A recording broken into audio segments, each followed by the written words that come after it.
За бенефитите да живееш и работиш надвор од Македонија, за предизвикот да се вратиш во земјава и активно да учествуваш во создавање и креирање на нови лидери.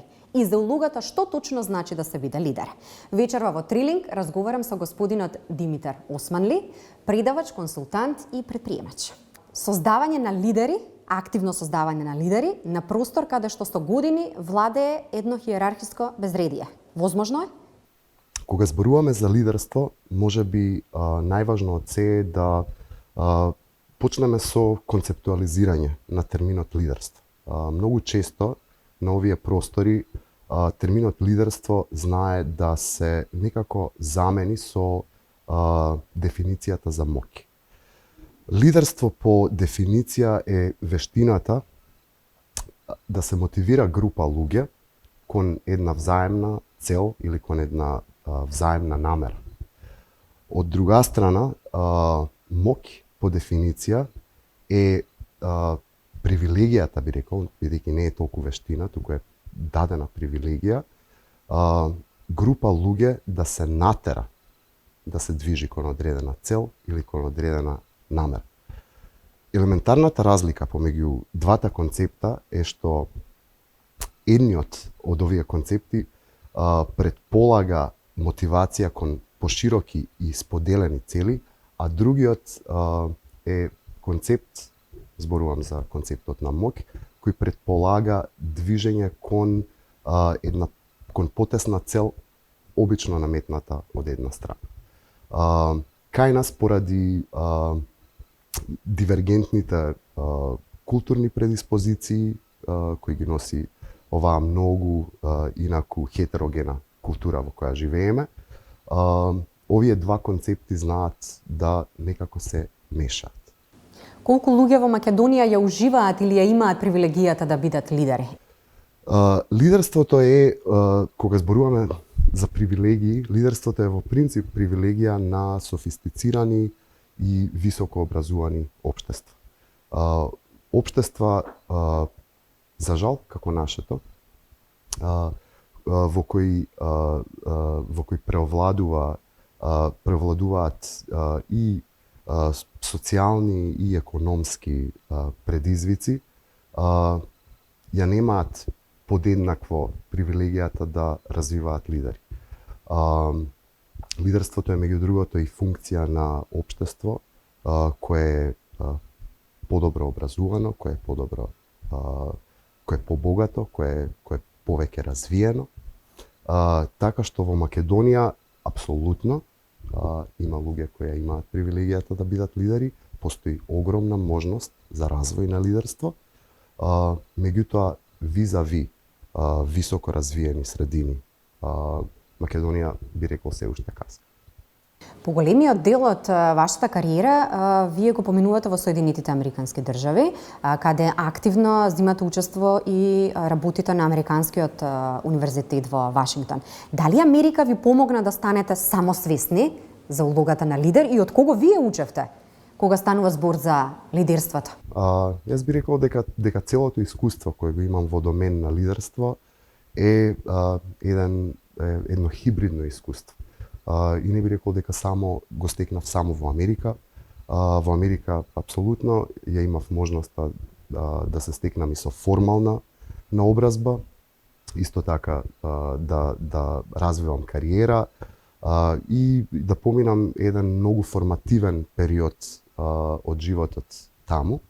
Меѓутоа, од друга страна, исто така, живеејќи во Македонија, растејќи во Македонија, растејќи во обкружувањето во кое и самиот растев, имајќи ја можност исто така да запознавам и некои прекрасни луѓе, што во професионален, што во социјален домен, исто така беше фантастична школа за тоа што е лидерство. Релевантни луѓе стојат на позицијата лидер во нашата земја, особено на чело на оние компании? Понекогаш да, понекогаш не. Кои се најчестите грешки што ги прават лидерите во земјава? Јас би рекол дека најчестата грешка која ја прават лидерите во земјата е во нашата земја е тоа што се водат од тесен интерес. Да се водиш од тесен интерес на крајот на денот е прилично кратковито. бидејќи кога една визија, дали зборуваме за јавна сфера или зборуваме за приватен сектор, кога една визија не бидува добро споделена, дали зборуваме за колектив или зборуваме за пошироката средина, таа едноставно не се лепи, не останува. А каква е состојбата со лидери на политичката сцена во Македонија? Кога зборуваме за политичката сцена во Македонија, мислам дека е фер да кажеме дека постои криза на лидерство воопшто на политичката сцена, ако зборуваме и од глобален аспект. Значи, постои една универзална криза на лидерство и таа се должи на многу специфики. Јас би ја издвоил нормално Македонија, бидејќи има комплетно уникатни предиспозиции. Македонија е една хетерогена, многу дивергентна средина со различни културни норми, различни јазични норми, различни религиски норми. Тоа некако ги прави споделените вредности едноставно потешки за еден лидер. Усман ли ви побарал некој од политичарите совет, умеат да признаат ако имаат потреба за унапредување на лидерските способности? Апсолутно. Јас би рекол дека апсолутно постои желба да се и кај нашите политичари да се стекнат со лидерски вештини, континуирано да ги подобруваат сопствените лидерски вештини.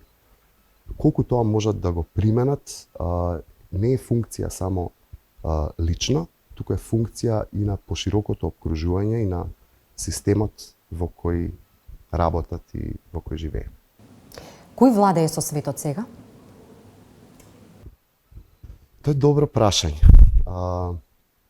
Мислам дека светот е се по дивергентен, мислам дека се помалку станува униполарен, токму поради она што го спомнав, фактот дека имаме брзи комуникации, дека сите условно денеска стануваме во одреден домен лидери, дали зборуваме за микрокосмос, за сопствениот микрокосмос, за вашата група на пријатели, за вашата група на онлайн пријатели, сите сме на одреден начин владетели или господари на едно парче простор од овој свет.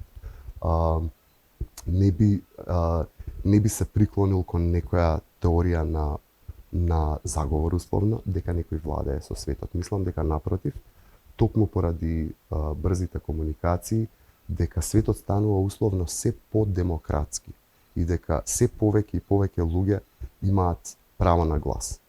Од друга страна, ако тоа го гледаме низ, например, една платоновска призма, тоа значи дека со светот владее се повеќе и повеќе најмалиот заеднички содржател. Е во ова демократско време кое што го карактеризирате, полесно или потешко да се стане лидер? Мислам дека е потешко да се стане лидер. Кога зборуваме за денешното време, да се биде денес лидер, значи да се биде во око на јавност 24/7.